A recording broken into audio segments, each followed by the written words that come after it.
This video will show you how to repair a ripped handle on an inflatable rubber ring. The first job is to clean the area with some isopropyl alcohol to remove any grease. Next, with some coarse sandpaper, roughen the area where you are going to apply the adhesive and clean it off.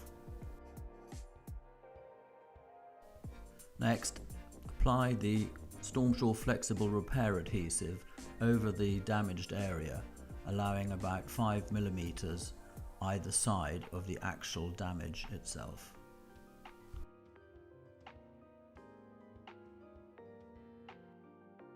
Remember to do this job at room temperature and certainly no colder than 10 Celsius.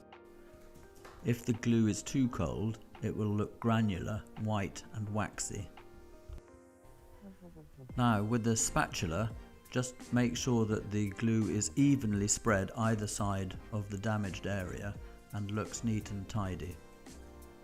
Then leave it overnight to cure. Now 12 hours later, I've inflated the tube and you can see a really good strong repair on that badly damaged handle.